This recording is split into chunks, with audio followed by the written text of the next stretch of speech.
India രാജ്യത്തിലെ മുഴുവൻ ജനങ്ങൾക്കും ഉടുതുണിക്ക് മറുതുണി ഉണ്ടാവുന്നത് വരെ ഞാൻ ഇനി ഒറ്റ വസ്ത്രം മാത്രമേ ധരിക്കൂ. ഗാന്ധിജിയുടെ ഫോട്ടോ കണ്ടിട്ടില്ലേ നിങ്ങൾ? 1948 ജനുവരി 30 നാഥുറാം വിനായക് ഗോഡ്സെ എന്ന് പറയുന്ന തെമ്മാടി ആ മനുഷ്യന്റെ എല്ലിച്ച ശരീരത്തിലേക്ക് വെടിയുണ്ടകൾ ഉതിർത്ത് അത് പിടഞ്ഞു മരിക്കുമ്പോഴും ആ ദേഹത്തൊറ്റ വസ്ത്രമായിരുന്നു.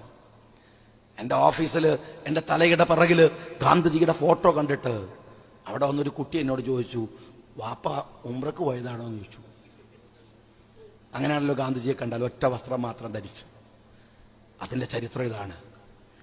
ഒരു സ്ത്രീയോടല്ല, ഒരു രാജ്യത്തിന്റെ കടപ്പാടിൽ നിന്നാണ് തന്റെ മേൽവസ്ത്രം അഴിച്ചെറിഞ്ഞത് ബാപ്പുജി.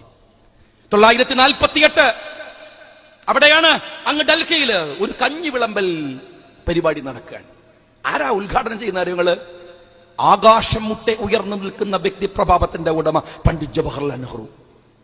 കഞ്ഞി ഉദ്ഘാടനം ചെയ്യാന് ഇപ്പൊ എന്നെയൊക്കെ വിളിച്ചാൽ, MLA നിലക്ക് വിളിച്ചാൽ ഞാൻ ഒന്നാ പോവില്ല. പഞ്ചായത്ത് മെമ്പറെ വിളിച്ചു പറയും, പഞ്ചായത്ത് മെമ്പറെ കിട്ടൂല കഞ്ഞി വിളമ്പാൻ. നമ്മളിപ്പോ സുഭിക്ഷതയുടെ നാട്ടിലല്ലേ ജീവിക്കണത്, എന്ത് കഞ്ഞി അല്ലേ? 48 കഞ്ഞിക്ക് അമൃതിന്റെ വിലയുണ്ടായിരുന്നു, അത്രമേൽ വിലയുണ്ടായിരുന്നു. ഇന്ത്യയുടെ പ്രധാനമന്ത്രിയാണ് കഞ്ഞി വിളമ്പി കൊടുക്കുന്നത്. ഇങ്ങനെ വിളമ്പിക്കൊണ്ടിരിക്കുമ്പോ പ്രായമുള്ള ഒരു സ്ത്രീ ഒരു വലിയ മൊന്ത പിടിച്ചിട്ട് കഞ്ഞിക്ക് വേണ്ടി നീട്ടി. നെഹ്റു പറഞ്ഞു അവരോട്, അമ്മക്ക് ഈ മൊന്ത ഒറ്റക്ക് പിടിക്കാൻ പറ്റുമോ? ഒരു ചെറിയ പരിഹാസം ഉണ്ടായിരുന്നു. അവരാ മൊന്ത പിറകോട്ട് വലിച്ചു. എന്നിട്ട് നെഹ്റുവിനോട് പറഞ്ഞു, പ്രധാനമന്ത്രി, എനിക്ക് മനസ്സിലായി കളിയാക്കല്, പക്ഷെ നിങ്ങൾ അറിയണം, ഇതെനിക്ക് എന്റെ വയറിലേക്കല്ല, 23 വയറുകൾക്കാണ്. അവർക്കിവിടെ പാത്രമോയുമായി വരാൻ ഞാൻ ധരിച്ച പോലെ ഒരു വസ്ത്രം അവർക്കില്ല. അവരോട് മാപ്പ് പറഞ്ഞ് പണ്ഡിറ്റ് ജവഹർലാൽ നെഹ്റു അവർക്ക് പിന്നെയും കഞ്ഞി വിളമ്പി കൊടുത്തു. അവിടുന്ന് നമ്മൾ വന്നത്. റിലയൻസ് തയ്ച്ചു കൊടുക്കുന്ന 10 ലക്ഷത്തിന്റെ കോട്ടുമിട്ട് നടക്കുന്ന ഈ എരപ്പൻ പ്രധാനമന്ത്രിക്ക് അറിയില്ല എവിടെ നിന്നാണ് ഇന്ത്യ വന്നത് എന്ന്. എത്ര ദാരിദ്ര്യമായിരുന്നു ഇന്ത്യയിലെന്ന്. ബന്നിന്റെ മുകളിൽ മുന്തിരി വെച്ച പോലെ ഈ ചീർത്തു വീർത്ത അമിഷയൊക്കെ കയറിയിരിക്കുന്ന ഇന്ത്യ എവിടുന്നാ വന്നത് എന്നറിയില്ല നിങ്ങൾക്ക്. ദാരിദ്ര്യത്തിനെയും കഷ്ടപ്പാടിനെയും ഇന്ത്യ അതിജീവിച്ചത് മതത്തിന്റെ പേരിലല്ല, മനുഷ്യന്റെ പേരിലാണ്.